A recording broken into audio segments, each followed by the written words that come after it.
Buenos días, Mariela, buenos días, Armando, buenos días a todos. Shakespeare escribiría que Romeo y Julieta se divorcian. Fíjense ustedes. ¿Tanto así?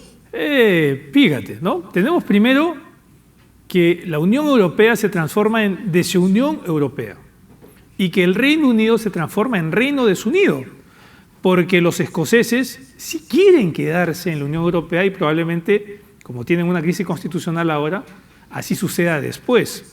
Pero el mensaje de desintegración en el campo político tiene también un mensaje de desintegración en el campo económico, que repercute sobre las ideas y políticas que fomentan o no la globalización, la integración económica finalmente.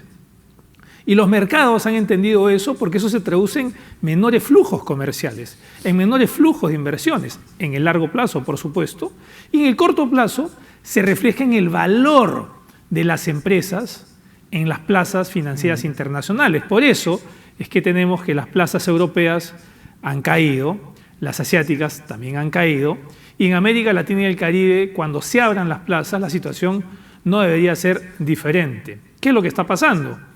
Si tú estimas ahora que las empresas que están en las bolsas europeas, inglesas en particular, son más riesgosas, ¿qué haces tú? Vende tus papelitos. Y esos papelitos hacen que el precio de los mismos se caiga. Y te quedas con dinero. Ya no quiero libras, se debilita. Ya no quiero euros, se debilita. ¿A dónde te vas? Te vas entonces al dólar, te vas al oro, su precio debería indicar que se fortalece el dólar, que se fortalece el oro, te vas al yen. Y por ejemplo, en el caso de los japoneses, tener una moneda fuerte no los ayuda en esta coyuntura. ¿Y saben por qué? Porque necesitan una moneda débil para que el valor de sus exportaciones incremente. Entonces, empezamos hablando del Reino Unido y estamos ahora hablando de Japón, en una coyuntura en donde China no crece como antes, en donde Estados Unidos crece a 2%, en donde en esta parte del continente Brasil está en recesión y en donde Europa, que económicamente estaba muy golpeada por la crisis en las cuentas fiscales del año 2010 y estaba saliendo, y salía porque estaba integrada políticamente entonces, hoy día se enfrenta a un panorama del cual existen muchas preguntas y pocas respuestas, ¿no?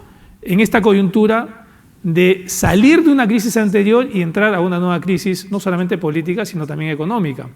En un campo más menudo, vamos a necesitar, ¿no?, visas de trabajo, dicen los europeos, para trabajar ahora en Inglaterra, los europeos para trabajar también en los países, ¿no?, los ingleses en los países europeos. Futbolistas, ¿no? Hasta los futbolistas. También los ingleses van a tener que pagar por la educación en los países europeos, los europeos por la educación en los países ingleses. Los flujos de ayuda en ambas direcciones, de los ingleses transfiriendo recursos al bloque europeo, de los europeos transfiriendo recursos, ¿no?, ayuda, tecnología, conocimientos a los ingleses, también se van a detener por una sencilla razón. Yo leí ahí que algunas personas decían, no, pero hay algún tipo de ayuda que se va a dar. Ah, sí, se va a dar. ¿Cómo? ¿Por qué? Si tú, alguien que se está yendo, ¿no?, te está diciendo adiós, tú empiezas a ayudarlo, no, quédate, toma. ¿Qué es lo que hacen los griegos? ¿Qué es lo que van a hacer los portugueses? ¿Qué creen que está pensando en este momento el señor Le Pen en Francia? Entonces, no es un tema menor. Y además se reconfiguran las relaciones comerciales. Fíjense, ¿bajo qué forma?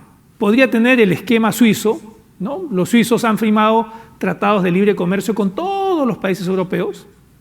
Podría tener el esquema noruego. Sí. Los noruegos tienen todos los beneficios del mercado único, pero los TLCs que firman la Unión Europea no le aplican a los noruegos, que así ellos tienen que volver a firmarlos. Pero en todo caso, esta reconfiguración del comercio o esta gran interrogante sobre los flujos de inversiones en este minuto que está haciendo temblar a los mercados es algo que no se preveía. Si ustedes revisan la literatura económica de las últimas semanas, el periodismo económico daba por hecho que la integración seguía. Carlos, yo tengo una pregunta. Sí, Mariela, dime. Que tiene que ver con los comportamientos de las personas de acuerdo a su edad. O sea, cualquiera diría que esa decisión de irse de la Unión Europea es una decisión arriesgada, ¿no es cierto? Sin embargo, mirando las estadísticas de quienes han apoyado la salida de la Unión Europea de parte del Reino Unido, quienes más han apoyado han sido la gente mayor. Y los jóvenes estaban más bien con la idea de quedarse. ¿Cómo interpretas tú esta decisión, este comportamiento? A ver, para un joven, ¿no?, el hecho de poder trasladarse con facilidad a un país europeo para educarse, para trabajar, es una oportunidad inmensa que se le abre. Ahora, a mí me sorprende la votación de los adultos mayores, ¿y saben por qué?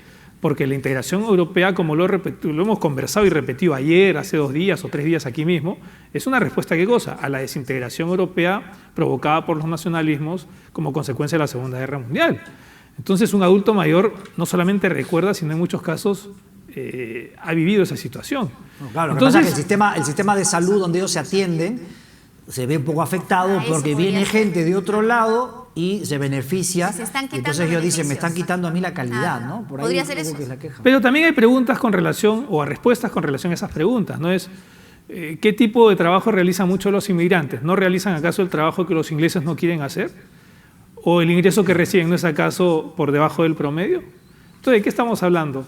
Y por otro lado, no llegan muchos pakistaníes, ¿no?, o muchos hindúes, cuando los ingleses fueron antes esa parte del mundo. Entonces, si les enseñas inglés, ¿dónde crees que vayan después? ¿No es cierto? Dicho sea de paso, ¿no?